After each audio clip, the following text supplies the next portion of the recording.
So I'm going to go through chapters 1 and 2 and kind of what I gathered from them and learned from them.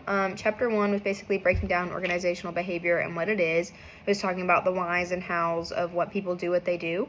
And then it was explaining that the main functions of organizational behavior and why we need to know it so that we can explain, predict, and improve behaviors, especially within an organization.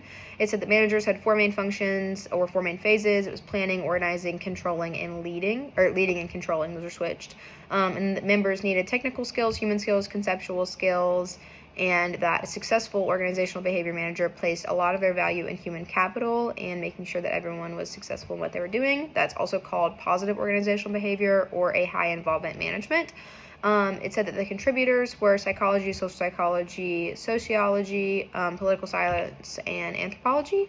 Critical thinking was also a very important step in organizational behavior, and it had 5 steps within it. It was to observe, interpret, analyze, evaluate, and explain. And then it went through the scientific method and how you can use the scientific method in organizational behavior. It said the challenges, there were 7 in specific. A few of them included people skills, globalization, innovation and change, and different things like that, how your environment can influence how organizational behavior kind of changes and develops.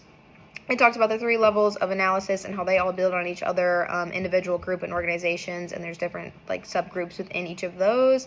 And then chapter 2 began talking about DEI, diversity, equity, and inclusion, and how you should build that environment to make your people feel welcomed, valued, and respected. And then it talked about workplace diversity and surface level versus deep level. Talked about how that can be with age or generational, race or ethnicity, gender, sexual orientation, abilities, disabilities, all these different things. And then how you can have intersectionality, which basically means overlapping of that discrimination. So you can kind of be like based on your age and your race or different things like that.